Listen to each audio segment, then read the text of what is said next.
And it again, you know, when I was in my old job, traveling the country and working with agents from across the country, it was always very interesting to me. It's kind of like your Brooks with your story.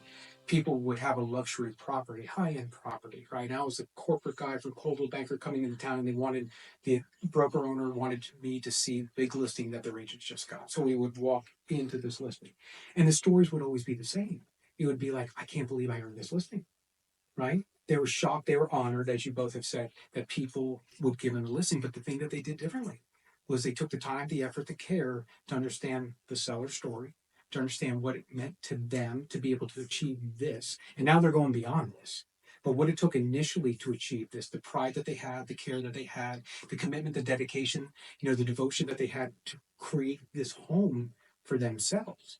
And then to be able to speak to the product, right, in a manner that demonstrated that you knew what you were selling, right? And that was the most amazing thing to me.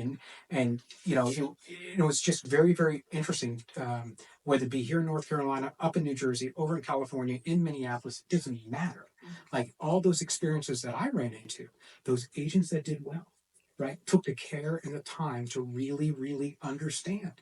So while not all the furniture and fixtures were going with the house, they need to able to speak to what it was, be able to speak to the all of the finishings, being able to speak to the stonework, being able to speak to the hardwood. You don't have to be experts, but you need to know what you're looking at, because that builds confidence in the seller that you're pricing this properly and you can represent it well. And it's huge, huge. And again, you start with, okay, what's it mean to have a luxury mindset? Meaning a luxury mindset is a complete understanding of where your clients are coming from and what it took for them to achieve what they have today. Focus on, craftsmanship, focusing on quality, focusing on experiences, less about quantity. Those are all the things. The price points are going to evolve, right? Price point, I don't care if it's a car, if it's a house, I don't care what it is. Price points will continue to evolve. There will always be a more expensive house. But this is the house that they achieve. And they want to make sure that they know that you are going to present it in a way that makes most sense to them. Right? So how do you develop that luxury knowledge? Well, I was going to say, Because piggyback on what you're saying. Like, I think I find that at every price point, sellers like to talk about their stuff, but at the luxury price point, it's just a lot more questions. Like, tell me more about the Bertazzoni gas range that you have, or tell me more about the whole house water filtration system that was $15,000. Like, and so it's literally going room by room. Like, tell me more about this. Oh, where did that stone come from? Is there some history of that stone? Does that mean something to your family? So to me, it's just like, because at every price point, people like to talk about themselves and what they have and what they've acquired, and they'll talk about their trips, and all of that just helps to paint the picture so that you are confident about the value of a home and all of the features and benefits that then you can communicate well to a potential buyer. Like with that $2.5 million house, we agreed that we were not going to have just Tom, Dick, and Harry coming into that house. They had to provide any proof of funds before they could see the house. So it meant that there were almost no showings. And there were two agents who came back to me and were like, I can't even believe it's priced like that. That's ridiculous. So I was like, oh, did you notice the 12-foot ceilings? Did you notice the 400-pound carpet? Like, I mean, and so I would like, are you seeing the same house that I saw? And I think it is really important, if you're the listing agent, that you can rattle that stuff off, because you need to protect your sellers. Like, they spend a lot of money, they spend a lot of time, they've invested a lot, they want top dollar, they want you to be just as if they were selling it themselves. And the only way you do that is literally by just letting them tell you what they did. How important it is on the luxury side of the business to have a decent appreciation for what's happening in the finance world or pricing or the market. That what's going on in the world affects every pricing, not even just luxury. I mean, when things are going on around us that we have no control over, we really have to pay attention to what the market is telling us. And do you spend time looking at numbers at all? I mean, yeah, a little bit. Like, so when you do, what are you looking at? I mean, a lot of it is pulling up the MLS and just seeing what's been listed, Yeah. how long it's been on the Sure. market, you know, what's it going per square foot, um, you know, then pulling it up and looking at some pictures because, you know, you could have a lot of land and a not so great house and still be more expensive than a nicer house with not so much land. So, So the MLS is a wonderful resource. So I'll give you an example. There's a gentleman by the name of Alex McFadden. In the end, he found that he was far more valuable, far more supportive, far more likable, far more engaging, and far more successful when somebody said, "How's the market?" He could be like, "Where do you live? I'll tell you what's happening in your backyard," and then set up an appointment for himself.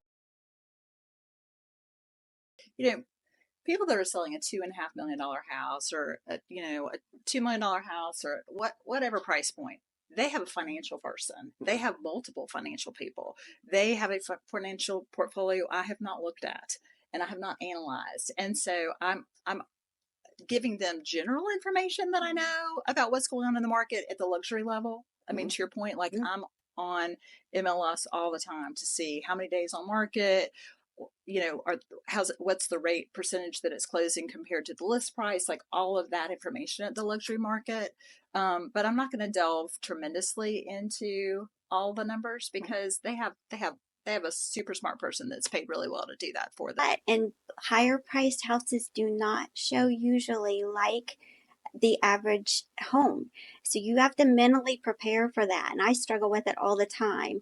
And so I'll second guess myself. I'll go back, I'll look at the numbers again, and I have to, encourage myself. But then I also have to encourage my sellers and say, look, this is what we talked about. These are the numbers. And I'm real into numbers. I research it. I just did it yesterday for my sellers to show. I was telling Brian, I think, this, but I usually use the target market report on MLS so you can see how many showings have been happening within this price range in this area.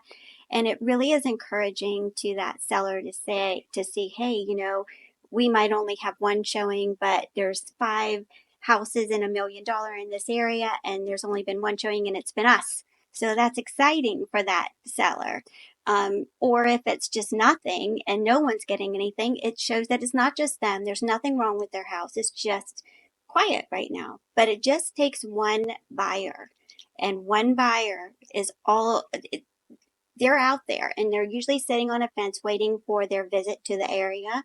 Or, just it's all about timing. A lot I've found in higher priced houses. And it's that buyer, that educated buyer that knows exactly what they want, where they want, and they will only buy what they want in that higher price range. And so our seller, we have to educate them on that. And that's the piece that I'm glad you all three of you said what you said, right? Because the studying of the MLS, knowing what's happening in broader marketplace, know what's happening in various areas, and from a micro perspective, makes all the difference in the world. And again, it goes to that product knowledge. If you're to be able to represent this home, right? So we talked about the physical asset, the structure, the stories, everything that it means to them.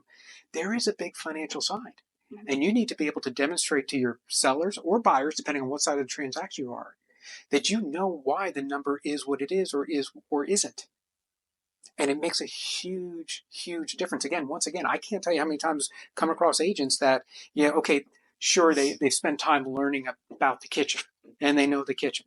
But you start talking to them about, their pricing, and they always have a friend, right? They all have a friend. They got a guy, they got a buddy, they got a friend, right? And that guy, the buddy, the friend will likely be on the other side of town in a market that is not anything like this. And your ability to be able to articulate why this market at this time is different than that market at that time is huge. It's really, really huge. And it goes far beyond. So I know we as a company tend to spend so much time on forms, important, right? So much time on rules and regulations, incredibly important, right? Nobody wants to get in trouble. But being a professional salesperson has everything to do with about product knowledge.